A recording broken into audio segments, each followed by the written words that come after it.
রমজান মানেই হলো পরকাল সাজাইবার মাস, নিজের আখেরাত সাজাবার, জান্নাত সাজাইবার মাস হলো রমজান। রমজানকে সামনে রেখে আল্লাহ পাক রব্বুল আলামিন ফেরেশতাদেরকে দিয়ে জান্নাত সাজিয়ে দেয়, নতুন করে জান্নাত সাজায় রমজানকে সামনে রেখে, জাহান্নামকে বন্ধ করে দেয় এবং সমস্ত শয়তান দুষ্ট জিনগুলোকে শেকলে বন্দী করে দেয়। ইজা দাখালা রমাদান ফুতিহাত আবওয়াবুল জান্নাহ ওয়া গুল্লিকাত আবওয়াবুন নার ওয়া সুলসিলাতিশ শায়াতিন। নবী সাল্লাল্লাহু আলাইহি সাল্লাম বলেন, যখনই রমজান আসে তখনই আল্লাহ পাক তার জান্নাতের সব দুয়ার খুলে দেন, জাহান্নামের দরজা বন্ধ করে দেন এবং শয়তানগুলোকে শেকলে বন্দী করে দেন। তার মানে বান্দা যেন শুধুই জান্নাতে যাইতে পারে আল্লাহ তাআলাই কুদরতিভাবে ব্যবস্থা করেন। এই জন্য রমজানে জান্নাতের ব্যবস্থা করতে পারে নাই, জাহান্নাম থেকে বাঁচার ব্যবস্থা করেন। রমজানেও শয়তানি শেষ হয় নাই, দুষ্টামি শেষ হয় নাই, আল্লাহর নাফরমানি ছাড়তে পারে নাই। আসলে এটা শয়তানের তুনো বড় শয়তান, কারণ মেন শয়তান তো বন্দী, মেন শয়তান তো শেকলে বন্দী। তাহলে এরপরও এইটা শয়তান রমজানের ভিতরে কেমনে নাফরমানি করে, তা আমার মনে হয় এইটা ওইটার চাইতে উপরে ডিগ্রিওয়ালা শয়তান। এই জন্য যে এই শয়তানে বুঝাইতে চায় যে ওই শয়তান রে বন্দি করলে কি হবে, আমি তো তার থেকে শিখতে শিখতে তারে ডিঙ্গায় গেছি, আমি তো তারে ডিঙ্গায় গেছি, আমি তো শয়তান, এখন আর আমারে আর ওয়াসওয়াসা দিবে কি? নাইলে একজন মুসলমান, একজন মুমিন আল্লাহ এবং তার রাসূল এত বেশি পরিমাণ রমজানের মর্যাদা ফজিলত এত বলছে, এত বলছে, এত বলছে, এত কিছু বলার পরেও যার বিবেকে একটু নড়াচড়া করে না, তার চাইতে নিকৃষ্ট শয়তান আর কেউ হইতে পারে না। ওইটাই শয়তান বলে। হ্যাঁ, আল্লাহ নবী সাল্লাল্লাহু আলাইহি ওয়াসাল্লাম বলেন, কুল্লু আমালি ইবনে আদামা লাহু ইল্লা সিয়াম। এক বান্দার তার সমস্ত আমল তার নিজের জন্য, নিজের আখিরাতের জন্য, কিন্তু আল্লাহ তাআলা বলে আমার বান্দার রোজা এটা ব্যতিক্রম। ক্বাল আল্লাহু আযজা ওয়া জাল ফা ইন্না সাওমা লি ওয়া আনা আজজি বিহি। আমার বান্দার রোজা রাখছে শুধুই আমার জন্য, আমি নিজেই তার প্রতিদান দেব। ডান কাদের ফেরেশতাকে যেন আল্লাহ বলে, ফেরেশতা পুরা রমজান আমার বান্দার নেকি তুমি লিখবা না, আমি লিখবো, আমি লিখবো, আমি দেব বান্দার নেকি। এই জন্য বাপ, রমজানকে কেমনে কাটাবেন, রমজানের ফজিলত, রমজানের বৈশিষ্ট্য, রমজানের জন্য প্রস্তুতি মুমিনের আলাদা হওয়া উচিত। যাদের কলিজায় আখেরাত আছে, যাদের ফিকিরে আছে জান্নাতে যাওয়ার, যারা কবরের আযাব থেকে বাঁচতে চায়, যারা জাহান্নামের আগুন থেকে বাঁচতে চায় বাপ, তাদের জন্য রমজান ভিন্ন কিছু। রমজান মানে আলাদা মাস, রমজান মানে আখেরাতের মাস, রমজান ফিকিরের মাস, মেহনতের মাস, রাত্রি জাগার মাস। রমজান মাসে দিনের বেলা রোজা রাখবে, রাত্রিবেলা রাত্রি জেগে তারাবি পড়বে। আল্লাহ তাআলা এমনভাবে সাজাইছেন যে বান্দা 30টা দিন তুমি কষ্ট মুজাহাদা পরিশ্রম করে আমার রমজানটাকে কদর করো, 30 দিন পরে আমি আল্লাহ তোমাকে মুত্তাকি বানিয়ে জান্নাতি বানিয়ে দেব, জান্নাতি বানিয়ে। এই জন্য আমরা মাহে রমজানের প্রস্তুতি, আমরা যেন রমজানে রাত্রি জাগতে পারি, আমরা যেন রমজানে রোজা রাখতে পারি, আমরা যেন রমজানে নিজেকে প্রস্তুত নিতে পারি। এই জন্য আল্লাহ তাআলা 15 দিন আগেই আল্লাহ তাআলা যেন আরেকটা প্র্যাকটিক্যাল আমার মধ্যে যেন হিম্মত, আমার মধ্যে যেন রোজার শক্তি, আমার ভিতরে যেন রমজানকে পালন করার মজবুত হিম্মত আসে। এই জন্য আল্লাহ তাআলা রমজানের 15 দিন আগে লাইলাতুন নিসফে মিন শাবান এই রাত্রিটিকেও আল্লাহ দান করেছেন। বলছেন বান্দা শবে বরাত নামের এই লাইলাতুন নিসফে মিন শাবান এই রাত্রিটিতে সারা রাত আল্লাহর বন্দিগিতে জেগে থাকো, পরের দিন রোজা রাখো, এই হিম্মত নিয়ে রমজানের মধ্যে আগে বাড়ো। আগে বাড়ো, এটা একটা প্রস্তুতি নাও, এটা একটা প্রশিক্ষণ নাও, প্রশিক্ষণ।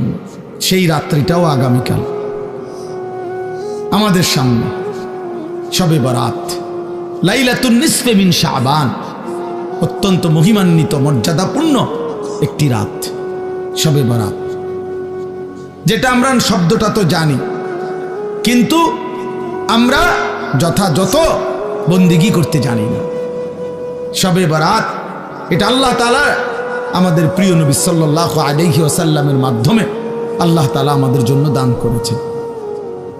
হাদিসের মধ্যে আছে হযরত মুআজ ইবনে জাবাল রাদিয়াল্লাহু তাআলা আনহু, সহিহ ইবনে হিব্বান সহ কিতাবে আছে, এবং মুহাদ্দিসিনে কেরামের বিশ্লেষণে, সব ঘরানার মুহাদ্দিসিন ওনাদের বিশ্লেষণে এই হাদিসটি সহিহ হাদিস। হযরত মুআজ ইবনে জাবাল থেকে বর্ণিত, তিনি বলেন আল্লাহর নবী সাল্লাল্লাহু আলাইহি ওয়াসাল্লাম বলেছেন, ইয়াত্তালিউল্লাহু তাআলা ইলা খালকিহি ফি লাইলাতিন নিসফি মিন শাবান ফায়াগফিরু লিজামিই খালকিহি ইল্লা লিমুশরিকিন আও মুশাহিন। নবী সাল্লাল্লাহু আলাইহি সাল্লাম বলেন, যখনই মধ্য শাবানের মধ্য রাত্রি আসে, অর্থাৎ এই শবে বরাত আসে, তো আল্লাহ তাআলা কুদরতিভাবে একদম বান্দার কাছে প্রথম আসমানেই আগমন করেন, এবং আল্লাহ তাআলা এই রাত্রিতে সেই সন্ধ্যা থেকে ফজর পর্যন্ত রাতভর বান্দা আল্লাহর কাছে তওবা করে, ইস্তিগফার করে, দোয়া করে, কান্নাকাটি করে, বারবার নিজের গুনাহ মাফ চায়, আল্লাহর কাছে চোখের পানি ফেলে, তো আল্লাহ তাআলা তার কোটি কোটি বান্দাকে সারা রাতভর মাফ করতে থাকে। ইল্লা লিমুশরিকিন আও মুশাহিন, কিন্তু কোন মুশরিককে, শিরিককারীকে মাফ করে না, কোন হিংসুক বিদ্বেষকারীকে আল্লাহ মাফ করে না। তাইলে প্রিয় ভাই বাবা, আপনাদের জন্য এটা গুরুত্বপূর্ণ, এটা বোঝা উচিত। খুব ব্যাখ্যা আমি করতে চাই না, ছোট্টভাবে প্রথম এই শবে বরাতের কথাটা এটা বলতে চাই যে শবে বরাত এটা ফার্সি শব্দ, সব অর্থ রাত, বারাত অর্থ মুক্তি, মুক্তির রাত। এই রাত্রে যেহেতু আল্লাহ তাআলা গুনাহ মাফ করে জাহান্নাম থেকে মুক্তি দেয়, এজন্য এটাকে শবে বরাত আমাদের এই হিন্দুস্তান, এই উপমহাদেশে এটাকে বলে। আর হাদিসের ভাষায় লাইলাতুন নিসফে মিন শাবান, শাবান মাসের অর্ধরাত, মধ্যরাত, মানে মাঝামাঝি অবস্থানে। এইটা আগামীকাল সন্ধ্যায়, অর্থাৎ আরবি চাঁদের কারণে, চাঁদের হিসাবে দিন শুরু হয় একটা পূর্ণাঙ্গ সন্ধ্যা থেকে। ইংরেজিতে যেমন রাত্র 12টার পরে AM শুরু হয়, মানে দিন শুরু হয় পরের দিনের, কিন্তু আপনার আরবিতে সন্ধ্যা থেকে শুরু হয়। সূর্য ডুবলেই নতুন দিন শুরু হয়, নতুন তারিখ শুরু হয়। তো আগামীকাল, আজকে তো সন্ধ্যা থেকে 14 তারিখ, তা আগামীকাল যখন সূর্য ডুববে তখনই 15 তারিখ, তখনই 15 তারিখ। তো এই পরের দিনের সূর্য ডুবা পর্যন্ত এই 15 তারিখ, এটাই লাইলাতুন নিসফে মিন শাবান, এটাই শবে বরাত। তাহলে এই শবে বরাত রাসূলুল্লাহ সাল্লাল্লাহু আলাইহি ওয়াসাল্লামের হাদিস দ্বারা প্রমাণিত, যে রাসূলুল্লাহ সাল্লাল্লাহু আলাইহি ওয়াসাল্লাম এটার ফজিলত বলছেন, যে আল্লাহ তাআলা এই রাত্রে অগণিত বান্দাকে, তওবাকারী, ইস্তিগফারকারীকে আল্লাহ মাফ করে থাকেন। অতএব এটা প্রমাণিত। এখন প্রশ্ন হইল, আমাদের করণীয় কি? আমি সংক্ষেপে শুধু এটা শেষ করতে চাই। আমাদের করণীয় কি? আমাদের করণীয় হলো এই রাত্রি জেগে ইবাদত করা, ইহয়াউল লাইল, রাত্রিটাকে জীবিত করা ইবাদতের মাধ্যমে। কিয়ামুল লাইল, রাত্রিটাকে দাঁড়িয়ে অর্থাৎ আল্লাহর ইবাদতের মাধ্যমে কাটানো, এটাই মূল মাকসাদ। হাদিসের বক্তব্যে এটাই বক্তব্য যে রাত্রি জেগে ইবাদত করো। নবী সাল্লাল্লাহু আলাইহি ওয়াসাল্লাম বলছেন, কুমু লাইলাহা ওয়া সুমু ইয়াওমাহা, তোমরা রাত্রি জাগো আর দিনের বেলা রোজা রাখো। তাহলে আমাদের দুইটাই কাজ, একটা হলো রাত্রি জেগে ইবাদত করা, পরের দিন রোজা রাখা। অর্থাৎ আগামীকাল শুক্রবার দিবাগত রাত আপনি আল্লাহর ইবাদত করবেন, শনিবার শুক্রবারের সেহরি খেয়ে শনিবার দিন রোজা রাখবেন, খালাস, এটাই। তাহলে আল্লাহ তাআলা শবে বরাত আমাদের জন্য দিয়েছেন রাসূলুল্লাহ সাল্লাল্লাহু আলাইহি সাল্লাম শুনিয়েছেন ইবাদত করতে, ইবাদতের রাত। আর নফল ইবাদতের ক্ষেত্রে বান্দার কাছে কোরআন সুন্নাহর এটাই বক্তব্য, এটা কোনো ফরজ ইবাদত না, এটা ওয়াজিব ইবাদত না, এটা নফল ইবাদত। শবে বরাত কি ইবাদত বলেন? সবাই বলেন কি ইবাদত? আর নফল ইবাদতের মধ্যে একাকিত্ব, এটাই কাম্য, এটাই কোরআন সুন্নাহর ভাষ্য, যে একাকী প্রত্যেকেই মুস্তাকিল নফল ইবাদত নিজের মতো করে নিজের জন্য করবে, নিজের জন্য করবে। আমি আর আপনি সমান না। আমি আমার বয়স হিসাবে আমি 40 রাকাত নামাজ পড়তে পারবো, আপনি পারবেন 20 রাকাত। আরেকজনে 100 রাকাত নফল পড়তে পারবে সে ইচ্ছা করলে। সে তার বয়স মাত্র 20 বছর, তারেও আপনি দিলেন 12 রাকাত। 80 বছরের বুড়া মিয়ারও দিলেন 12 রাকাত। তো এটা ইনসাফ হলো না, এটা নফল হলো না, এটা তো বাধ্যতামূলক করে দিলেন, এটা বাধ্যতামূলক করে দিলেন। অথচ এই যুবক তো ইচ্ছা করলে এক রাত্রিতে সে 100 রাকাত নফল পড়তে পারত, কারণ তার তো শরীর আছে, তার তো সামর্থ্য আছে। আমরা কিতাবে পড়ছি আবু ইসহাক আস-সাবিঈ এক বড় বুজুর্গ ছিলেন। উনি বলছিলেন, যুবক যৌবন কালে এমন হাজারো রাত, শত শত রাত আমার জীবন থেকে গিয়েছে, যে এই রাত্রিগুলোতে আমি এক রাকাতে পুরা সূরা বাকারা 3.5 পারার মতো পুরাটা তেলাওয়াত করে ফেলেছি, তেলাওয়াত করে ফেলেছি। হযরতে উসমান রাদিয়াল্লাহু তাআলা আনহুর মতো সাহাবী এক রাকাতে পুরা মুকাম্মাল কোরআনুল কারীম এক খতম দাঁড়ায়া পড়ে ফেলছে রাত্রি। তাইলে নফল আমল সবার কি বরাবর? কথা বলেন না কেন? তাইলে আল্লাহর নবী সাল্লাল্লাহু আলাইহি সাল্লাম ওনার স্ত্রী আম্মা জান আয়েশা, নবীজির বিবি, উনি বর্ণনা করছেন আল্লাহর নবী সাল্লাল্লাহু আলাইহি সাল্লাম কানা রাসূলুল্লাহ সাল্লাল্লাহু আলাইহি ওয়াসাল্লাম ইউসাল্লি বিল লাইল, রাত্রিবেলা নবীজি নামাজ পড়তেছিলেন। ফাআতালা সুজুদ, সেজদাটা লম্বা করলেন, লম্বা একটা সেজদা দিলেন।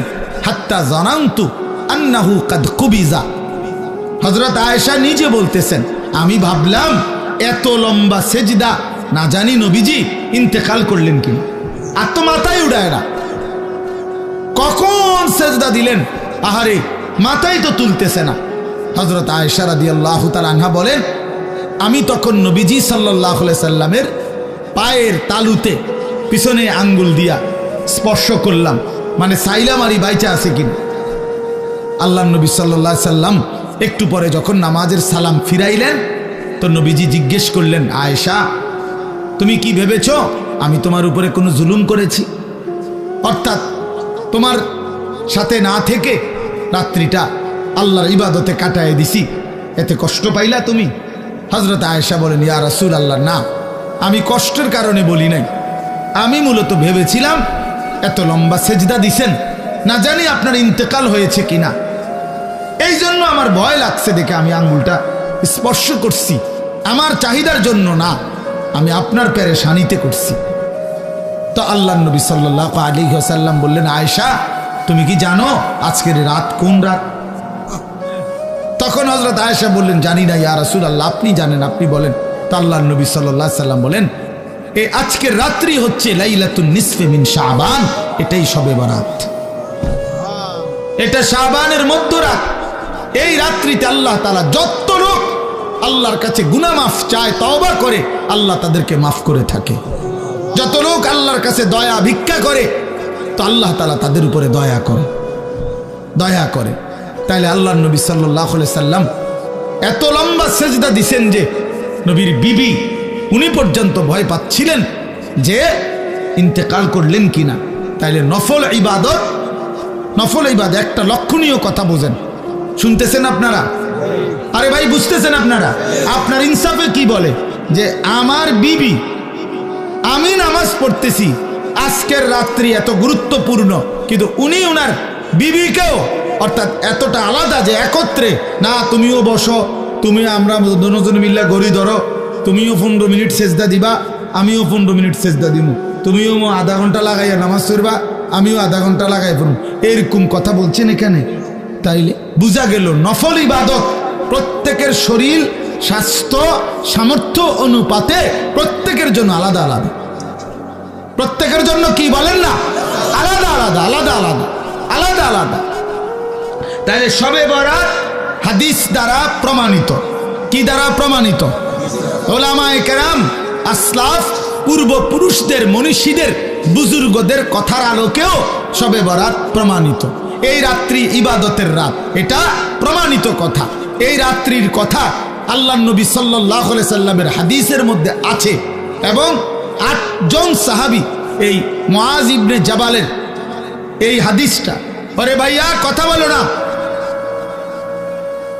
বাপ কথা বলো না, রাস্তায় কথা বলতেছো কারা? আহারে বাবা, একটু পরে আসো, এক ঘোষণা দিবে, সোজা হইয়া বসতে বলবে সবাই, ভাইয়া একটু পরে বলবে, কিছুক্ষণ আর একটু ধৈর্য ধরো ভাইয়া, আরে কষ্ট হইতেছে ছেলেদের, এই এক্ষুনি বলবে ইনশাল্লাহ, কিছুক্ষণ পরেই বলবে, সিরিয়াল ধরে বসেন, মূল পর্ব শুরু হবে।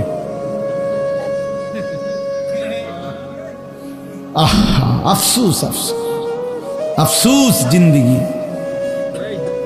আফসুস ওই জিন্দিগি, যে জিন্দিগি কোনো ফিকির নাই। মুসলমানের সন্তান আমরা, প্রিয় ছেলেরা, বাবা, কোনো খাবারই শেষ সমাধান না, সেটা বিরিয়ানি হোক আর আরো ভালো কিছু হোক, সব কিছুরই গন্তব্য বাথরুম। না, এটাই তো সত্য। সেটা আরো দামি হোক কিছু খাবার, কিন্তু গন্তব্য তো বাথরুম। এছাড়া আর কি, এছাড়া আর কি? তাহলে এক মানুষের জিন্দিগির টার্গেট যদি হয় বিরিয়ানি, তো এই বিরিয়ানির পরিণতি যেহেতু টয়লেট, শেষ ঠিকানা, তো তোমার জিন্দিগির টার্গেটও টয়লেটে। বাথরুম ছাড়া আর কি, টয়লেট ছাড়া আর কি? খাবে, ঘুমাবে, পেশাব করবে, বাথরুম টয়লেট সারবে, আর মাঝখানে টাইম যৌন চাহিদা পূরণ করবে, খালাস, এতটুকুই জিন্দিগি। এবার কেউ যদি, আমি সবসময় বলি, প্রতিদিন বলি এ কথা, যে জীবন শুধু এটাই বুঝছে, জীবন মানে খাবার, পেশাব পায়খানা, ঘুম আর যৌন চাহিদা, লজ্জাস্থানের চাহিদা পূরণ, এতটুকুই যে জীবন বুঝছে যে এটাই আমার জীবন, এই জীবন জানোয়ারের জীবন। এই জীবন কি? জানোয়ারের জীবন। এই জীবন কুকুরের জীবন, কুত্তার জীবন। কারণ ওই কুকুরও খায়, ঘুমায়, পেশাব পায়খানা করে, কুকুরেরও যৌন চাহিদা পূরণ হয়। এই জন্য কুকুরেরও বাচ্চা কাচ্চা হয়। তো তার যদি যৌন চাহিদা পূরণ না হতো, তো বাচ্চা হয় কেন? এই জন্য কোরআনুল কারীমে আল্লাহ তাআলা বলছে, ওয়াত্তাবাআ হাওয়াহু ফামাসালুহু কামাসালিল কালব। এক নাফরমান পাপীর কথা আল্লাহ বলতে গিয়ে কোরআন শরীফের এই আয়াতে আল্লাহ বলছে, সে তার মনের চাহিদার অনুসরণ করেছে। এই বালআম বাউরা, এক কাফের, এক মুশরিক, এক পাপী, প্রথমত ইমানদার ছিল, কিন্তু মনের ইচ্ছা চাহিদার অনুসরণ করেছে। আল্লাহ বলছে, সে তার মনের ইচ্ছারও যখন অনুসরণ করলো, এবার তার উদাহরণ হয়ে গেল কামাসালিল কালব, কুত্তার মতো। কোরআন শরীফের আয়াত। লোকটা ইমানদার ছিল কিনা? ইমানদার ছিল, শতভাগ খাঁটি ইমানদার ছিল। যেদিন সম্পদের লোভে নিজের মনের চাহিদা মতো অনুসরণ করেছে, আল্লাহ তখন বলছে তার উদাহরণ কুত্তার মতো হয়ে গেছে, কামাসালিল কালব। এই জন্য প্রিয় বন্ধু, মনে রাখো, প্রতিদিন আমি এটা বলি, ছেলেরা, বাবা, তোমার পরিচয় তুমি মিলাইয়া নিও, আমার দরকার নেই, আমার এত সময়ও নাই। তোমার পরিচয় তুমি মিলাও, আমার পরিচয় আমি মিলাই। প্রত্যেকেই হিসাব লাগাও, হ্যাঁ, নিজেরে নিজে হিসাব করো। তুমি চালাক না বেওকুফ, তোমার বিবেককে তুমি প্রশ্ন করো। আল্লাহ তাআলা কোরআনুল কারীমে বলছেন, যে মানুষটা মনের ইচ্ছা মতো চলে, তার জীবন কুত্তার জীবন। কামাসালিল কালব, কুত্তার জিন্দেগি। এই জন্য আমি সব সময় বলি, যে কপালে সেজদা নাই, ওই বেনামাজি যেগুলো, এগুলোর জিন্দেগি কুত্তার জিন্দেগি, কুকুরের জিন্দেগি। এই জন্য নওজোয়ান ছেলেরা মনে রাখো, তোমাদের যাদের কপালে সেজদা নাই, তোমার জীবন কুত্তার জীবন। খাও, বিরিয়ানি খাও, খিচুড়ি খাও, কোনো অসুবিধা নেই, অসুবিধা। যার যার বাড়িতে টয়লেট তো আছেই, খাইবা না? বাথরুম তো আছেই, ভাত খাও। যা মুখে অর্জন করলা তা বাথরুমে ক্লিয়ার করে দিলে, খালাস। তো আর অর্জন করি জীবনে, এ তো গেল গাই। এই জন্য আমরা এটা বোঝা উচিত, আমাদের এটা ফিকির থাকতে হবে। আমরা মুসলমান, মুসলমানের 10 বছরের বাচ্চাও দামি, মুসলমানের 6 বছরের বাচ্চাও দামি, মুসলমানের 60 বছরের বুড়া মানুষও দামি, মুসলমানের 1 সেকেন্ড দামি, মুসলমানের 1 মুহূর্ত দামি। আমার প্রতি মিনিটের হিসাব হয়, আমার প্রতি মুহূর্তের হিসাব হয়, আমার প্রতিটা নিঃশ্বাসের হিসাব হয়। তাহলে আমার আবার অবসর কোথায়? আমার আবার ছুটি কোথায়? আজকে আমার মাদ্রাসা বন্ধ হয়েছে, আমি লম্বা বয়ান করছি ছাত্রদেরকে, 450 ছেলে ছুটি দিছি সকালবেলা। তা আমি এটা বলছি, বাবা আমাদের কোনো ছুটি নেই, জিসকি সবক ইয়াদ হই উসকি ছুটি না মিলি। আমাদের বুজুর্গরা এটা বলে, যারা আখিরাতের সবক মুখস্থ হইছে, যে কলিজার মধ্যে এটা মুখস্থ হইছে যে আমারে মরতে হবে, আমারে জান্নাতে যাইতে হবে, আমারে কবরের আযাব থেকে মুক্তি পেতে হবে, জাহান্নামের আযাব থেকে মুক্তি পেতে হবে, তার আবার ছুটি কিসে? আমি ছুটি কাটাইলে হবে না, আমারে বাড়িতে থাকলেও ফজরের নামাজ পড়তে হবে, মাদ্রাসায় থাকলেও পড়তে হবে, বাজারে থাকলেও পড়তে হবে, বিমানে থাকলেও পড়তে হবে। আমার আবার ছুটি কি? আমার কোনো শুক্রবার নাই, আমার কোনো 21শে ফেব্রুয়ারি নাই, আমার কোনো 16ই ডিসেম্বর নাই, আমার কোনো 26শে মার্চ নাই, আমার কোনো ছুটি নাই। আমার প্রতিদিনই ডিউটি, আমার নামাজ প্রতিদিনই, আমি হালাল পথে চলতে হবে প্রতিদিনই, আমার চরিত্র হেফাজত করতে হবে প্রতিদিনই, কারণ আমার কলজার মধ্যে এটা বুঝে আইছে যে আমার আখিরাত আছে, আমার পরকাল আছে, আমাকে মরতেই হবে। অতএব জিসকি সবক ইয়াদ হই উসকি ছুটি না মিলে। যার সবক ইয়াদ হইছে মানে আখিরাতের পড়া মুখস্থ হইছে, আখিরাত কলিজার মধ্যে ঢুকছে, তার আবার ছুটি নেই, তার ছুটি নেই। ছুটি হলো নাফরমানের, যে মনে করছে আমি এখন মুক্ত স্বাধীন, আমার আব্বা যেহেতু আমার কিছু বলে না, আমি নারী দেখতে থাকি, আমার মা যেহেতু আর কিছু বলে না, আমি এখন ছবি দেখতে থাকি, আমার গ্রামবাসী কেউ আমারে ডাকে না। আহ, তোমারে কেউ ডাকে না বাবা, তোমার চুল জানোয়ারের মতো, তোমার চুল বেঈমানের মতো, তুমি পেশাব করে টয়লেটে ঢিলা কুলুক টয়লেট পেপার ব্যবহারের গুরুত্বও নাই, পাক নাফাকের ধার ধারণা। নিজের মাকেও দেখো, মানুষের বেডিরেও দেখো, আপন বোনকেও দেখো, রাস্তার মেয়েকেও দেখো। আহ, ওই দেখেন ওই ওরা কথা বলতেছে, মানে কিছু ছেলে থাকে অসভ্য, যে শক্ত অসভ্য, মানে এটা একবারে শক্ত। কিছু ছেলে এত নিকৃষ্ট বেয়াদব যে তার কথা হইল, আমি হুজুর জীবনেও কারো কথা শুনি না, আমনেরটারে হঠাৎ করে শুনি না কি করব? হ্যাঁ হ্যাঁ, বাস্তবতা এটা। মানে এত বড় নিকৃষ্ট বেয়াদব যে আমি আসছি হুজুর এনে খিচুড়ি খাইতাম, হ্যাঁ, যেহেতু আমনের কথার কারণে দেরি হইতেছে দেখে বইয়া রয়েছি নিরুপায় হইয়া, কথা বুঝছেন না? হ্যাঁ, কাজে আমি যেহেতু কারো কথা শুনি না, আহ, আমি নজর রাখি ছেলে মিয়া, এটা আমার সারা জীবনের অভ্যাস। এই জন্য আমি 1 মিনিট বললো, আমি হাসাহাসি তামাশা পছন্দ করি না। আমরা আমাদের এই ছেলেদেরকে ফিরাইতে হবে, আমাদের এটা সিদ্ধান্ত ইনশাআল্লাহ। আলহামদুলিল্লাহ, আমরা আমাদের মাদ্রাসায়, আমার যে ক্যান্টনমেন্টের মাদ্রাসা, এই 8 তারিখ গত শনিবার আল্লাহর দয়ায় আমরা শুধু 16 বছর থেকে 30 বছর যাদের বয়স এমন ছেলেদের আলাদা ইসলাহি মজলিস করছি, সকাল 10টা থেকে 4:30 পর্যন্ত। আমার মাওলানা ইয়াহিয়া বয়ান করছে, আমরা বয়ান করছি, আমার শায়েখ আল্লামা মুফতি মুশতাকুন নবী সাহেব, মুফতি আমজাদ সাহেব, মুফতি ইউসুফ বিন ইকবাল, ওনারা সব বয়ান করছেন, একজন বড় ডাক্তার বয়ান করছেন ধারাবাহিক ছেলেদের চরিত্র আখলাকের উপর। প্রায় 600 ছেলে শুধু এই বয়সী আসছে, আলহামদুলিল্লাহ। শুধু নওজোয়ান, 16 থেকে 30, 30-এর নিচে।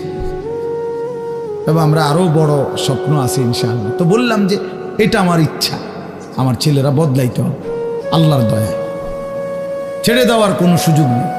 আজকে অভিভাবকরা সন্তানকে ছেড়ে দিস। 16 বছরের একটা ছেলেকে এবারটা নিয়ন্ত্রণ করতে পারে না। এবারটা বলে একটা বাপ হচ্ছে, বেটা অপদার্থ কথাকার বেটা আইসে দুনিয়াত বাত কত আর বন খাইতো আর বিড়ি খাই বইয়া গপ মারে ফালতু। তোমার 14 বছরের একটা ছেলেকে তুমি এক ওয়াক্ত নামাজ পড়াইতে পারো না, তুমি একটা বাপ হইছো বেটা। তোমার 14 বছরের মেয়েটাকে পর্দানসীন চরিত্রবান বানাইতে পারলা না, তুমি একটা মা হইছো। ফালতু কোথাকার, জিন্দিগি বুঝেই না। বাপের কলিজার মধ্যেও দুনিয়া, সন্তানের কলিজার মধ্যেও দুনিয়া। হিসাব হইল এটাই আসলে। বাপেও বিড়ি খায়, ফুতেও বেডি চায়, আর কি তা এক ডকের। বাপে সাদওয়ানে বইয়া টেলিভিশন চায়, ফুতে অসৎ বন্ধুদের সাথে একসাথে বসে মোবাইল চায়। খালাস, বরাবর সাওয়া সাওয়া বরাবর। যার কারণে বাপেও বুঝে আমার সন্তানরে ডাক দিয়ে লাভ হইতো না, আমি ডাক দেব কেন? সেই হিম্মত তো থাকতে হবে, সেই সাহস তো থাকতে হবে। কলিজার ভিতরে আখিরাতের ফিকির যার আছে, যে পরকালকে বিশ্বাস করে, খবরকে বিশ্বাস করে, তার চোখের পানি পড়ার কথা, সে চিৎকার করার কথা যে তুমি আমার সন্তান বাবা, তুমি যদি জাহান্নামী হও, আমি বাপ এটা কেমনে সইব? কেমনে সইব আমি? আমার ছেলে হইয়া যদি মুসলমানের ঘরে জন্ম নিয়া যদি আমার ছেলে কোনোদিন ফজরের নামাজ না পড়ে, আমার এই জিন্দিগির অর্থ কি? আর আমার ফুতের জিন্দিগির অর্থ কি? আমি কিসের বাপ, আমার ফুতে কিসের মুসলমান? কি ও মিয়া, কার ঘর এটা? যে ঘরে সবাই নামাজ না পড়ে ঘুমায়, এ ঘর তো নাফরমানের ঘর, এ তো সাপ বিচ্ছুর ঘর, এ তো কুকুর বিড়ালের ঘর, জন্তু জানোয়ারের ঘর। আল্লাহর নবী বলছে যে ঘরে আল্লাহর জিকির নাই, খোদার কসম নবী বলছে ওইটা কাল বাইতিল খারিব, ওইটা সারা বাড়ি, আলগা বাড়ির মতো, যে বাড়িতে মানুষ থাকে না, কুত্তা থাকে, বিলাই থাকে, সাপ থাকে, বিচ্ছু থাকে, কেচ্ছা থাকে, বেটা মানুষ থাকে না, মানুষ থাকে না। বেডিও বেফরদা, বেডাও বেফরদা, মাও নামাজ নাই, বাপেরও নামাজ নাই, জিরো নামাজ নাই, ফুতের বউরও পর্দা নাই, ফুতেরও পর্দা নাই। মা কি করে? সবাই খায়, ঘুমায়, পেশাব পায়খানা করে, যার মতো। ফুতের চুল ফুতের মতো, বাপের চুল বাপের মতো, জির বোরকা জির মতো, মার বোরকা মার মতো। তো এটা পরিবার হইলো কেমনি নিয়ে? কথা বুঝেন না, এটা পরিবার হইলো? এটা একটা ফ্যামিলি হইলো কি? আমি, আমার বউ, আমার 4টা ছেলে, কারণ সবাই যদি আলগা আলগা হয় তো আমার এটা ফ্যামিলি কই? কথা বলেন না কেন? আমার চুল একরকম, আমার ফুতের চুল আর একরকম, মার বোরকা কালো, জির বোরকা রঙ্গিলা, তো এটা ফ্যামিলি হলো কেমন? কার লগে কার মিল? এটা তো কোনো পরিবার নয়, এটা তো ব্যাচেলার, এটা তো সব ব্যাচেলারে না। এগুলো এটা মনে যেন হোস্টেলে না থাকে এক একজন। আপনারা ভাবেন, আর কত বছর বলবো আপনাদেরকে? বলেন কত বছর আর বলবো? এই জিন্দিগিও তো ক্লান্ত হয়ে গেছে। এই জন্য বাপ, ছেলেরা বাবা কেন নষ্ট হয়ে যাচ্ছ? বলো বাবা, কেন নামাজ পড়ছো না বাবা? আল্লাহর সাথে আল্লাহকে নারাজ করে কি পাইছো এই পর্যন্ত? কে তোমার ঘরে ইজ্জত করে? চলো, আমি তো এখনো বলছি নবীনগর এলাকার যেই ছেলেটা নামাজ পড়ে, স্কুলের হোক, আরে আর তোমার মতো যারা নামাজ পড়ো না, নাফরমান, একসাথে হাঁটো, চলো, দেখো মানুষ কাকে সম্মান করে। দেখ বেটা, তোর কিছু অসৎ বন্ধু ছাড়া তোর দিকে কোনো জানোয়ারও ফিরা চায় না বেটা। তোর দিকে বেটা কোন চরিত্রহীনের দিকে, কোন লম্পট, কোন মদখোর, নেশাখোর, গাঞ্জাখোরের দিকে কোন কুকুর বিড়াল জানোয়ারও বেটা ফিরে তাকায় না বেটা। আমি ওই আমাদের বাংলাদেশের একজন বড় বুজুর্গ আলেম আছেন, ওয়াইস হজরত মাওলানা মুফতি নজরুল ইসলাম কাসেমি, অনেক সুন্দর বয়ান করে, দরদ মাখা বয়ান। ওনার বয়ান আমি নিজে শুনছি। উনি বলছে শুকর, সকালবেলা যখন ঘুম থেকে ওঠে, উনার বয়ানের তো শুকর চোখ একসাথে মেলে না, মানে আমরা যেমন চোখ খুলি না ঘুমের থেকে, শুকর একসাথে চোখ মেলে না, মানে পুরাটা খুললে লায় না আর কি, একটু একটু করে খোলে, একটু এরকম আস্তে আস্তে চোখ মেলে, মানে একটু একটু করে চোখ মেলে। উনি বলছেন কিতাবে লিখছে যে শুকর এরকম আস্তে আস্তে চোখ মেলে কেন, একটু একটু করে। শুকর বারবার বলে এই চোখ মেলবার সময়, আল্লাহ আমারে কোনো বেনামাজি কোনো নাফরমান যেন আমার চোখে না পড়ে, এই জন্য আস্তে আস্তে চোখ মেলে। আপনার কোনো নাফরমান বেঈমান যেন আমার নজরে প্রথমেই না পড়ে, এই জন্য সে আস্তে আস্তে চোখ মেলে। আমি হুজুরের বয়ানে শুনছি তোমাকে শুকরে ঘৃণা করে, কুকুরে ঘৃণা করে। তাহলে বলো বাবা, নেন নেন পানির জগ নেন, মগটা নেন। তাহলে এই জন্য বাপ কেন নামাজ পড়ো না? কারো কাছ থেকে ইজ্জত পাইছো? একটা ছেলে বলো যে হুজুর আমি নামাজ না পড়ার কারণে আমারে মানুষ অনেক সম্মান করছে, কেউ পাইছো কিনা একটা ইজ্জত? তাহলে এটা কি ধরনের জীবন তুমি বুঝো না? আমরা বুঝি না আমার ঘরে মানুষ মহব্বত করে না করে না, এটা আমি বুঝি না? কথা কও না দুলা, আমি এটা বুঝি কিনা, তুমি বুঝো কিনা? তো মানুষের অনুভব হয় না? এটা তো অনুভব হওয়ার বিষয় যে আমার তো একটা বুঝ আছে যে মানুষ আমারে ভালোবাসে কিনা, ঠিক কিনা বলেন না কেন? আমারে এই হাজি সাহেব যদি মহব্বত না করতো তো আমি প্রতি বছর আইলাম কেন? 50,000 টাকার জন্য নাকি 1 লাখ টাকার জন্য? এখানে আমি মেয়ে বিয়ে দিছি এখানে মিয়া, তাইলে ভালোবাসার জন্য, আল্লাহর জন্য, মহব্বতের জন্য। তাহলে বোঝা গেল তোমরা ছেলেরা বাবা, আমি রাত হয়েছে এই জন্য দেরি করতে চাই না, তোমরা একটা ছেলে হইলো ভাইবো, তুমি ইনসাফের সাথে তোমারে মানুষ ভালোবাসে কিনা, এই সমাজের মানুষ তোমার দিকে তাকাইলে কি মনে করে তুমি বুঝো না? তুমি বুঝো না ভাইয়া? কি পাইছো নামাজ না পড়ে? নারী দেখতে দেখতে, উলঙ্গ ছবি দেখতে দেখতে অর্জনটা কি? অর্জনটা কি? কিচ্ছু না, ধোকা, ধোকা খাইছো। এই জন্য আগামীকাল রাত আমি অনুরোধ করলাম, আগামীকাল শবে বরাতের এই রাতে আলাদা আলাদা, শবে বরাত উৎসব না, শবে বরাত অনুষ্ঠান না, শবে বরাত বিরিয়ানি না, শবে বরাত খিচুড়ি না, শবে বরাত জিলাফি না, শবে বরাত ইবাদত। কথা বলেন কি? সবাই বলেন কি? এটা ইবাদত বেটা, ইবাদতের জন্য, এটা নফল বন্দেগীর জন্য। প্রত্যেক বছর আপনারে এশার নামাজের পরে 2 ঘন্টা প্রতি বছর শবে বরাতে আপনারে 2 ঘন্টা দইরা একবারে লাফাইয়া আপনারে ওয়াজ করে সুর দিয়া গাইয়া দুইল্লা বুঝাইলাম শবে বরাত, যে বুঝছেননি? হ্যাঁ বুঝছে, ঠিক ঠিক ঠিক কিনা? ঠিক, হ্যাঁ ঠিক ঠিক ঠিক কিনা? কিটা ঠিক কিনা? বুঝছে শবে বরাত, বুঝছে। তা হুজুর এবার মুনাজাত দিয়া দেন, সবাই 4টা জিলাফি দিয়া দেন, হ্যাঁ শবে বরাত বুঝছে, ওটা বাইর দিয়ে শুয়ে লাইছে। তো আপনারা তো যে 30 বছর ধরে প্রত্যেক বছর এসার পরে শবে বরাত এটা বুঝাইতেই আছে, তো আপনি অন বুঝছেন না? এটা এখনো বুঝছেন না? আপনি আমল করবেন তাহলে কোন বছর শুরু করবেন? কোন বছর? আপনার প্রত্যেক বছরে ওয়াজে কইতে বিটা, আমার কথাটা বুঝছেন নি আপনি?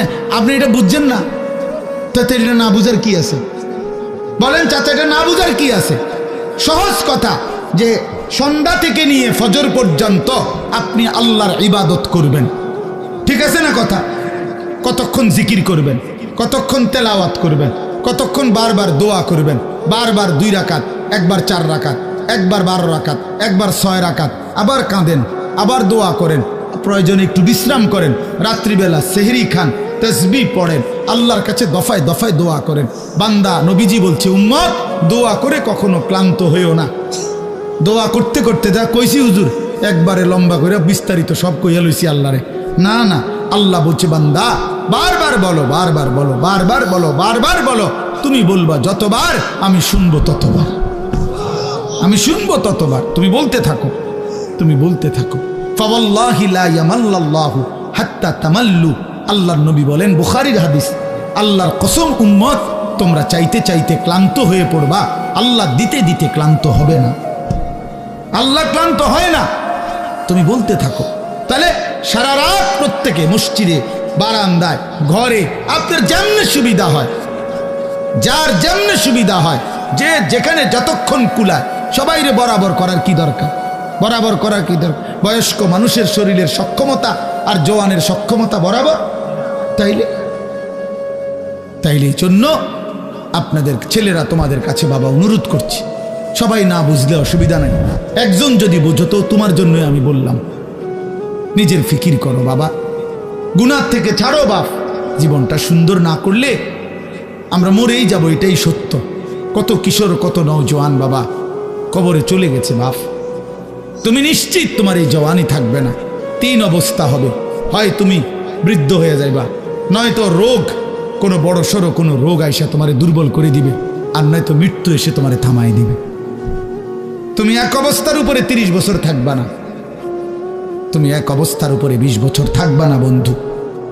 হয় রোগ আক্রান্ত হইয়া যাইবা, নয়তো বৃদ্ধ হইয়া যাইবা, আর নয়তো কবরে চলে যাইবা। তোমাকে ছেড়ে দিতে হবে দুনিয়া, তোমাকে এই জওয়ানি ছেড়ে দিতে হবে। এই জন্য আমি অনুরোধ করছি, প্রত্যেকটা নওজোয়ান আগামীকালকে রাত্রে জাগার সিদ্ধান্ত নাও। বলো ইনশাআল্লাহ। তোমার মতো করে দিনে প্রয়োজনে একটু ঘুমায় নাও, দিনের বেলা জোহরের পরে আসরের আগে একটু বিশ্রাম করে নাও, কোনো অসুবিধা নেই। রাত্রি যাতে জাগা যায়, মানে রাত্রি একটু বেশি জাগবার আশায় দিনে একটু বিশ্রাম করে নেন।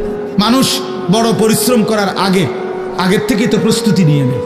সেনাবাহিনীওয়ালারা বলে আর্মির ট্রেনিংয়ের মধ্যে কঠিন প্রশিক্ষণ, সহজ যুদ্ধ। কঠিন প্রশিক্ষণ, যুদ্ধ সহজ।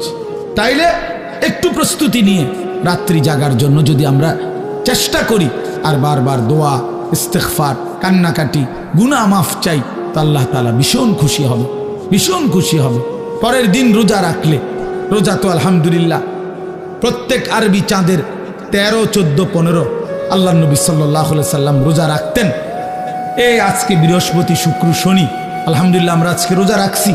আগামীকাল পরশু আমাদের রোজা রাখার, বাসার বিবি বাচ্চা ওরাও রোজা রাখছে। তো এই জন্য মাদ্রাসার ছাত্র উস্তাদরা রোজা রাখছে, তো এটা আমরা শুরু করে দিছি আলহামদুলিল্লাহ। এই জন্য বললাম, রোজা রাখার চেষ্টা করলে, মাহে রমজান আমাদের সামনে, আল্লাহ তাআলা বড় বেশি মহব্বত করে বলছে, বান্দা রমজান কদর করলে আমি ওয়াদা দিলাম 1 মাসে আমি তোমাদেরকে মুত্তাকি বানিয়ে জান্নাতি বানিয়ে দেব। জান্নাতি বান্দা আমি জান্নাত দিতে চাই, বান্দা আমি জান্নাত দিতে চাই। আল্লাহ তাআলা কোরআনে কতভাবে বলছে, কতভাবে যে আমার বান্দা আমি জান্নাত দিতে চাই, তুমি নেও বান্দা। ওয়াসারিউ ইলা মাগফিরাতিম মির রাব্বিকুম ওয়া জান্নাতিন, আল্লাহ বলে আমার বান্দা জলদি আসো, আমার থেকে মাগফিরাত নাও এবং আমার জান্নাত নাও। ধরো বান্দা ধরো, আমি দিতে চাচ্ছি তোমার। আল্লাহ নবী সাল্লাল্লাহু আলাইহি সাল্লাম বলছে, হাসরের ময়দানে আল্লাহ জাহান্নামে ফেলে দেওয়ার পরেও ফেরেশতাকে আবার বলবে, ফেরেশতারা আখরিজু মিনান নার মান কানা ফি কলবিহি মিসকালু হাববাতিন মিন খারদালিন মিন ঈমান। আল্লাহ বলবে, ফেরেশতারা এই যে জাহান্নামে যাদেরকে ফেলছো, ওদের ভিতরে আবার তালাশ করো, যদি আমার এমন একজন বান্দাও পাও যার দিলের মধ্যে 1 বিন্দু সরিষার দানা পরিমাণ ঈমান বাকি আছে, তো তাকেও জাহান্নাম থেকে তুলে আমার জান্নাতে দিয়ে দাও। কি পরিমাণ আল্লাহ পাক জান্নাত দিতে চায়। আমরা হাদিসে পড়ছি, আল্লাহ নবী সাল্লাল্লাহু আলাইহি সাল্লাম বলছেন, 2 ব্যক্তিকে আল্লাহ তাআলা জাহান্নাম থেকে উঠাবে, জাহান্নাম থেকে তুলে আনবে, তুলে আইনা মাঝখানে জান্নাত এবং জাহান্নামের মাঝখানে খালি জায়গায় রাখবে। রাখবার পরে, মানে বসাইবার পরে, একবারে হাদিস এটা, বসাইবার পরে আল্লাহ আবার বলবে ওই 2 জনকে, যাও জাহান্নামে আবার ঝাঁপ দাও, মানে আবার যাও জাহান্নামে যাও। তো একজন এক দৌড়ে জাহান্নামের দিকে যাই, এই জাহান্নামে ঝাঁপ দিবে, আর আরেকজন আস্তে আস্তে হাইটা হাইটা 2 কদম হাঁটে আর পিছন দিকে আবার তাকায়, আবার 2 কদম হাঁটে পিছন দিকে তাকায়, এভাবে একটু একটু করে হাইটা হাইটা জাহান্নামে গিয়ে পড়বে। তো আল্লাহ তাআলা আবার 2 জনকে উঠাবে, এই 2 জনকে উঠাইয়া প্রথম জনরে বলবে, তুমি এরকম দৌড় দিয়া জাহান্নামে পড়ে গেলা কেন? সে বলবে, মাওলা জীবনভর আমি আপনার নাফরমানি করেছি, আপনার কথা মানি নাই বলেই তো আমি জাহান্নামী হয়েছি। আজ যখন আপনি আমারে জাহান্নাম থেকে তুলে ওই মাঝামাঝি জায়গাতে রাখছেন, রাইকা আবার যখন কইছেন জাহান্নামে যাইতে, পড়তে, লাফ দিতে, তো এটাও তো আপনার একটা হুকুম। চিন্তা করছি জীবনে কোনো হুকুম না মাইনেই তো জাহান্নামী হইলাম, তা আজকে একটা হুকুম মানি। আর এই জন্য আপনার হুকুম মানার জন্য জাহান্নামে গিয়ে লাফ দিলাম। আল্লাহ বলেন আমিও তোকে মাফ করে দিলাম, যা জান্নাতে যা। এইবার আল্লাহ তাআলা বলবে দ্বিতীয় জনকে, তুমি এরম করলা কা, তুমি কি তা জানে পিছিয়ে পিছিয়ে কি চাইলা? তো সে বলবে মাওলা আমি তো জাহান্নামী, আমার আযাব তো হচ্ছিলই, তো আপনি যখন আমার এই জাহান্নাম থেকে তুলে এই খালি জায়গায় আইনা বসাইলেন, আমি ভাবছি আপনার মায়া লাগছে, আমারে দয়া করবেন, আমি মনে করছি আমারে মাফ করে দিছেন বা মাফ করে দিবেন, এই জন্য উঠাইয়া আনছে। এখন আবার যখন আমারে জাহান্নামেই পড়তে কইছেন, যেন আমি একটু একটু আগাইয়া পিছন দিকে চাই, আপনি কোনো ডাক দেননি আমারে, আপনার মায়া জানি আবার লাগেনি কোনো, আপনি আমারে ডাক দেননি। তো আল্লাহ তাআলা বলবেন বান্দা আমি তোকেও মাফ করে দিলাম, যা তুইও আমার জান্নাতে যা। এইভাবে আল্লাহ তাআলা বান্দাকে মাফ করতে চায় বাপ। এই জন্য হে চাচা সুন্দর কথা বলছে, দেখছো? আর কি করতে হবে, এটা কিন্তু দিলের কথা। আর কি করতে হবে? প্রিয় নওজোয়ান, আমরা মুসলমান, আমরা মুমিন, আমাদেরকে আল্লাহ জান্নাত দিতে চায়, মাফ করতে চায়, জাহান্নাম দিতে চায় না। আমাদের নবী সাল্লাল্লাহু আলাইহি সাল্লাম বলছেন উম্মত আমি তোমাদেরকে জাহান্নাম থেকে কিভাবে বাঁচাইতে চাই। নবীজি একটা উদাহরণ দিছে, ওয়া আনা আখিযুম বিহুজাজিকুম। আপনার দিকে আসেন, একটু আগে এনে বসেন না, আগে বসেন। মানে কেউরে যদি আমি ফিরাইবার জন্য যে হাতে ধরে বললাম ভাই আয়ালাও তুমি যাইও না ওইদিকে, তো সে বলে টান দিয়ে হাত ছাড়াইয়া ফেললো, বুঝেন নাই? এবার আমি তারে বললাম যে ভাই কাঁধে হাত দিয়ে, ভাই ভাই ভুল করো না, আগুনের দিকে যাইও না, আও তুমি ফিরে আসো। তো সে আমার হাত কাঁধের থেকেও আপনার সরাইয়া ফেললো, সরেন মিয়া, আমারটা আমি করুন, আপনার কি? তো আমার হাতে ধরা হাতও কি করে দিল, ছুড়ে দিল, ফেলে দিল, কাঁধে রাখা হাতও ফেলে দিল।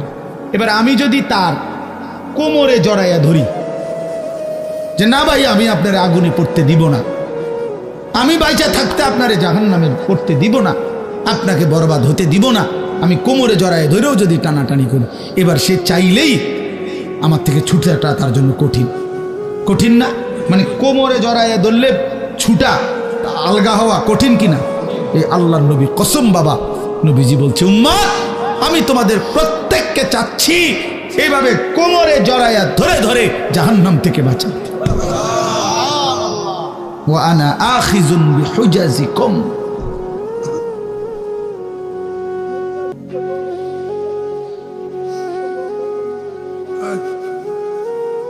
ওয়া আনা আখিযুন বিহুজাজিকুম, আমি তোমাদেরকে কোমরে ধরে ধরে আমার এক এক উম্মতকে জাহান্নাম থেকে বাঁচাইতে চাইছি। এবার ভেবে দেখো ভাইয়া, তোমার জন্য নবী কত কাঁদছে, কতটা ফিকির করছে। দুয়ারে দুয়ারে দুয়ারে দুয়ারে দাঁড়িয়ে দাঁড়িয়ে নবী উম্মতের কাছে গেছে, কত আঘাত দিছে, কত বেইজ্জতি করছে, কত অপমান করছে, তায়েফের রক্ত ঝরাইছে, পেটে 2টা পাথর বাঁধছে, দান দান শহীদ করে উহুদের ময়দানে পড়ে রয়েছে। হ্যাঁ, সারা রাত চোখের পানি ফেলছে, আর দিনের বেলা দুয়ারে দুয়ারে, হাটে ঘাটে, মাঠে বাজারে, সর্বত্র নবীজি মানুষকে আল্লাহর দিকে ডাকছে কিনা? কভি আরশ পর, কভি ফরশ পর, কভি উনকে দর, কভি দর বদর, গমে आशिकी तेरा शुक्रिया, मैं कहां कहां से गुजर गया, कभी हो रास्तों में तन्हा, कभी हो गुरूद सहरा, मैं जुनू का हम सफर हूं, मेरा कोई घर नहीं है। নবী যেন এটা বলতেন, কখনো উপরে, কখনো নিচে, কখনো অন্যের দ্বারে, কখনো দুয়ারে দুয়ারে, আল্লাহর রাস্তায় প্রতিটা দুঃখ বেদনা, প্রতিটা আঘাত, মাওলা তোমার শুকরিয়া, তোমার জন্যই সয়েছি। গমে आशिकी तेरा शुक्रिया, मैं कहां कहां से गुजर गया, তবু আমি কই থেকে কই চলে গেছি। কোত্থেকে কই ফেরি করছি। কবি রাস্তু মে তন্হা, কখনো রাস্তায় একাকী ছিলাম, একাই বলে গেছি। কবি হো গুরুদে সাহারা, কখনো মরুভূমিতে একাকী হাঁটতে থাকছি। যদি আমার এক উম্মত আল্লাহর দিকে ফিরে আসে, মাই জুনু কা হাম সফর হো, আমি যেন এক নেশা পাগলের মতো সফর করছি, যে দেখি খুঁজে আর কেউ ফিরে কিনা, আর কেউ ফিরে কিনা, আর কেউ ফিরে। মেরা কোই ঘর নেই, আমার কোনো ঘর নাই, আমার ঘর আখিরাত, আমার ঘর জান্নাত। আল্লাহ তাআলা আমাদের সবাইকে তৌফিক দান করেন। এজন্য ইনশাআল্লাহ রমজানকে কদর করব তো ভাইয়া। ছেলেরা বাপ নামাজ পড়ো, আল্লাহকে ডাকো বাপ, আল্লাহকে। তোমারও হায়াত একদিন শেষ হবে, আমারও হায়াত একদিন শেষ হয়ে যাবে। আল্লাহ তাআলা আজকের এই মাহফিল কবুল করে নেন, কবরবাসীদের রুহের মাগফিরাত দান করেন, এবং এই আয়োজন আল্লাহ তাআলা যেন আমরা থাকি বা না থাকি, আমার হাজী সাহেব তারা না থাকুক, কিন্তু আমাদের সন্তান, তোমরা ছেলেরা, এলাকার নওজোয়ান ছেলেরা, তোমরা ইনশাআল্লাহ আগামী দিনে এই মাহফিল তোমরা চালু রাখবা ইনশাআল্লাহ। ঠিক আছে না? ইনশাআল্লাহ এলাকার তোমরা এই মহল্লার বা এই মাহফিলের সাথে সম্পৃক্ত, তোমরা ইনশাআল্লাহ আগামী দিনে এটা চালু রাখো। আল্লাহ সবাইকে তৌফিক। একটা মাহফিলেই শুধু, যেটা এত লাগাতার মাহফিল, আমার মনে হয় না আমার গত 2-4 বছরের ভিতরে কোনো মাহফিল এতটা ধারাবাহিক মাহফিল আমার এই হাজী সাহেব, আমি এই বেচারার কথা ফেলতেই পারি না কেন জানি, এই একটা বড় মুসিবত আমার। উনি বললে আমি আর কথা ফেলে দিতে পারি না। আমার আজকে ডেটটা আমার শায়েখের খানকা ঢালকানগর ঢাকা যাওয়ার কথা। উনি যখন আমার বলছে, তাই বলছি ঠিক আছে আমি যাইতাম না। আমার এরশাদ ভাই আমার, উনি বলছে হুজুর ওনার মাহফিল দিতেই বসে যাবে। এখন আসছে এরশাদ ভাই আমাদের সাথে। তা এই একটা সাংঘাতিক ভালোবাসার বিষয়। যাই হোক, তো বলতেছিলাম মঞ্জিল চিনা, গন্তব্য চিনা, টার্গেট থাকা, লক্ষ্য থাকা, এটা সুস্থ স্বাভাবিক মানুষের পরিচয়। যে অসুস্থ, যে মাতাল পাগল, তার কোনো গন্তব্য নেই। কোথায় গিয়ে থামবেন কি জানি, কত টাকা রোজগার করলে আপনি তৃপ্ত হবেন জানা নাই, জানা নাই। এই জন্য দুনিয়া তৃপ্ত হওয়ার জায়গা না। আমাদের মঞ্জিল, আমরা মুমিন, আমাদের ঈমান, আমাদের ঈমানের ওই পিঠে জান্নাত। আমরা মুসলমান, আমরা মুমিন, অতএব আমাদের গন্তব্য জান্নাত। মুমিনের গন্তব্য মূলত কোথায়? জান্নাত, জান্নাত। কদ আফলাহাল মুমিনুন, আল্লাহ বলছে সমস্ত ঈমানদার সফল হয়েছে, ঈমানদার সফল। আর সেই সফলতার গন্তব্য কোথায়? আল্লাযীনা ইয়ারিসুনাল ফিরদাউসা হুম ফিহা খালিদুন। আল্লাহ বলেন নির্ধারিত কতগুলো আমল ঠিকমতো করলে আমার সেই মুমিন বান্দা উত্তরাধিকারী হবে জান্নাতুল ফিরদাউসের, এবং সেখানেই চিরস্থায়ী। আলহামদুলিল্লাহি রাব্বিল আলামিন।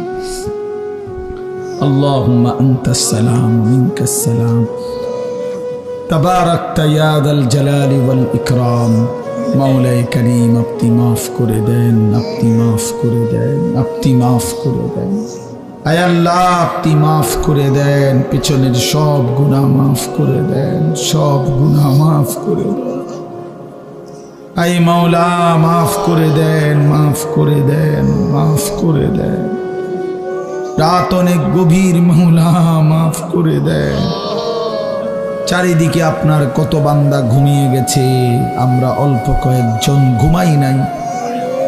আয় মাওলা আপনি মাফ করে দেন। আল্লাহ আমাদের গুনাহ অনেক বেশি মাওলা, এজন্য ঘুম যেতেই ভয় হয়, চোখ বন্ধ করতেই ভয় হয়। ঘুম যদি আরে না ভাঙ্গে, চোখ যদি আরে না মেলে, এত গুনাহ নিয়ে কবরে যাব কেমনে মাওলা? হাসরের ময়দানে দাঁড়াইব কেমনে? নবী পাকের সুপারিশ চাইব কেমনে? হাউজে কাউসারের পানি মিলবে কিভাবে মাওলা?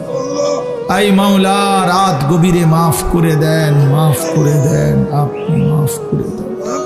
আযাব দিলে আপনার কোনো লাভ নাই, মাফ করে দিলে আপনার কোনো ক্ষতি নাই, মাফ করলে আপনার কমবে না, মাফ না পেলে আমাদের উপায় থাকবে না। আপনি ছাড়া আশ্রয় নাই, আপনি ছাড়া ঠিকানা নাই। আপনি তাড়িয়ে দিলে আমরা কোন দুয়ারে যাব মাওলা? আপনি ফিরায়া দিলে ভিখারি যাবে কোথায়? আমরা যে আপনারই গোলাম, ভুল করেছি তো আপনার কাছেই করেছি, এখন আপনার কাছেই ফিরে এসেছি মাওলা। রাত গভীরে তওবা করলাম, আপনি মাফ করে দেন, আপনি মাফ করে দেন, আপনি মাফ করে দেন, আপনি মাফ করে দেন। হাসবুনাল্লাহু ওয়া নি'মাল ওয়াকিল, নি'মাল মাওলা ওয়া নি'মান নাসির। লা ইলাহা ইল্লা আনতা সুবহানাকা ইন্নী কুনতু মিনাজ জালিমিন, ইন্নী কুনতু মিনাজ জালিমিন। রব্বানা যালামনা আনফুসানা ওয়া ইল্লাম তাগফির লানা ওয়া তারহামনা লানাকুনান্না মিনাল খাসিরিন। রব্বানা আতিনা ফিদ দুনিয়া হাসানা ওয়া ফিল আখিরাতি হাসানা ওয়া কিনা আযাবান নার। রব্বিরহামহুমা কামা রব্বায়ানি সগীরা। আল্লাহ মাকে মাফ করে দেন, বাবাকে মাফ করে দেন। কত লক্ষ মাইল দূরের খবর মোবাইলের মাধ্যমে 1 মিনিটে নেওয়া যায়। আল্লাহ চোখের সামনে কবরস্থান মাওলা, কিন্তু একটা বারও জানলাম না মা কেমন আছে মাওলা, আমার বাপ কেমন আছে কবরে জানি না মাওলা। আপনি বাপের কবরে আযাব দিয়েন না, মায়ের কবরে আযাব দিয়েন না, মারে কষ্ট দিয়েন না, বাপরে কষ্ট দিয়েন না। আব্বা আমার কবর নূরে নূরে ভরপুর করে দেন, আব্বা আমার কবরের আযাব মাফ করে দেন। আল্লাহ সমস্ত কবরবাসীদেরকে মাফ করে দেন, কিয়ামত পর্যন্ত কবরের আযাব মাফ করে দেন, কবরগুলোকে জান্নাতের টুকরা বানিয়ে দেন, কবরে আর জান্নাতে সংযোগ করে দেন। আমরা যারা বেঁচে আছি আমাদেরকে ঈমান আমল দান করেন, ইজ্জত আফিয়ত দান করেন, তাকওয়া তাহারত দান করেন, হিম্মত ইস্তেকামত দান করেন, সেজদাওয়ালা কপাল বানিয়ে দেন, কাঁদনেওয়ালা চোখ বানিয়ে দেন, জিকিরওয়ালা জবান বানিয়ে দেন, মোহব্বতওয়ালা দিল বানিয়ে দেন, বন্দিগিওয়ালা জিন্দিগি বানিয়ে দেন। আল্লাহ আগামী জীবন কাজে লাগাবার তৌফিক দেন। আল্লাহ কলিজার সবটুকু দিয়ে ফরিয়াদ করি, রমজান পর্যন্ত হায়াত ভিক্ষা দেন। রমজান দেখা যায় মাওলা, রমজান শোনা যায় মাওলা, আপনি রমজান পর্যন্ত হায়াত দেন। রমজানকে সামনে রেখে এতটা কাছে এনে কবরে দিয়েন না, আপনি বঞ্চিত কইরেন না, মাহরুম কইরেন না। আল্লাহুম্মা বারিক লানা ফি রাজাব ওয়া শাবান ওয়া বাল্লিগনা রমাদান ওয়া বাল্লিগনা রমাদান ওয়া বাল্লিগনা রমাদান। আল্লাহ আমার বাবা চাচাদেরকে মাফ করে দেন, আমার জওয়ান যুবক ছেলেগুলোকে মাফ করে দেন। আল্লাহ আমার যুবক ছেলেগুলোকে মাফ করে দেন, আমার সন্তানদেরকে মাফ করে দেন, আমার ছোট্ট ভাইদেরকে মাফ করে দেন, নামাজি বানিয়ে দেন, ছেলেগুলোকে নামাজি বানিয়ে দেন, চরিত্রবান বানিয়ে দেন, আখিরাতের ফিকির দান করেন, কবরের আযাব মাফ করে দেন, জাহান্নাম থেকে বাঁচিয়ে দেন, জান্নাতওয়ালা বন্দিগি করার তৌফিক দান করেন। আল্লাহ সমস্ত কবরবাসীকে মাফ করে দেন, আল্লাহ মাফ করে দেন। যে যাকে হারিয়েছি মাওলা প্রত্যেকের কবরবাসীকে মাফ করে দেন, মাফ করে দেন। আমরা যারা বেঁচে আছি আমাদেরকেও মাফ করে দেন, এই মাহফিল খানা কবুল করে নেন, আগামী দিনও কায়েম দায়েম করে দেন। আল্লাহ আমরা থাকি বা না থাকি, মাহফিল যেন টিকে যায়, মাহফিল যেন থেকে যায়। আল্লাহ অসুস্থ বিমারি যারা শিফা করে দেন, কামাই রুজিতে হালাল বরকত দান করেন। আল্লাহ আমার হাজী সাহেবকে কবুল করে নেন, আল্লাহ আমার মুর্শেদ ভাইকে কবুল করে নেন, আমার আলম ভাইকে কবুল করে নেন। আল্লাহ বাকিদের অনেকেরই নাম তো আমি মনে নাই, কিন্তু চেহারায় তো চিনি মাওলা। বছরের পর বছর এই মানুষগুলো আমারে ভালোবাসে মাওলা, আমি এদের ভালোবাসার কোনো মূল্য দিতে পারি না। আল্লাহ আল্লাহ হাফেজ আলেম সন্তানদেরকে বানিয়ে দেন, অসুস্থ বিমারি যারা শিফা করে দেন, প্রত্যেকের কামাই রুজিতে হালাল বরকত দান করেন। বিদেশের জমিনে প্রবাসে যারা আছে আল্লাহ সহি সালামতে নিরাপদে রাইখেন মাওলা। এই মাহফিলে যতজন দান সদকা করেছে সকলকে কবুল করেন, প্রত্যেকের নেক মাকসাদ পূরণ করে দেন। যে যত মাকসাদে দোয়া চেয়েছে সকলকে আল্লাহ কবুল করেন, মনসুর করেন, মনসুর করেন। আল্লাহ আমার দেশকে নিরাপদ করে দেন, আমার জমিনকে নিরাপদ করে দেন। সারা পৃথিবীর মজলুম মুসলমানদেরকে বিজয় দান করেন, ফিলিস্তিনের মুসলমানকে বিজয় দেন, গাজার মুসলমানকে বিজয় দেন, ইসরায়েলের ইহুদি বেঈমানদেরকে ধ্বংস করে দেন। আল্লাহ শেষ মুহূর্তে একটা আখেরি ফরিয়াদ আছে, দিলের একটা শেষ তামান্না আছে, এই চোখে কাবার কালো গিলাফ দেখতে দিয়েন, মদিনার সবুজ গম্বুজ দেখতে দিয়েন, একজনকেও বঞ্চিত কইরেন না। কাবা না দেখিয়ে কবরে নিয়েন না, মদিনা না দেখিয়ে কবরে নিয়েন না। আল্লাহ আল্লাহ আল্লাহ আল্লাহ আল্লাহ আমারই মাফ করে দেন, আমারই মাফ করে দেন। আল্লাহ আমার মাদ্রাসা কবুল করে নেন, আল্লাহ আমার মাওলানা ইয়াহিয়াকে কবুল করে নেন, হাফেজ ইরশাদকে আপনি কবুল করে নেন। আল্লাহ আমার বন্ধুদেরকে কবুল করে নেন, দোস্ত আহবাবদেরকে কবুল করে নেন। রব্বির হামহুমা কামা রব্বায়ানি সগীরা। আল্লাহ আগামীকাল শবে বরাত, আল্লাহ আপনি আমাদেরকে রহমত মাগফিরাতের এই রাত জাগার তৌফিক দেন, রমজানের বন্দিগি করার তৌফিক দেন। আল্লাহ ছেলেগুলোকে কদর করার তৌফিক দেন। সুবহান রাব্বিকা রব্বিল ইজ্জাতি আম্মা ইয়াসিফুন ওয়া সালামুন আলাল মুরসালিন ওয়ালহামদুলিল্লাহি রাব্বিল আলামিন।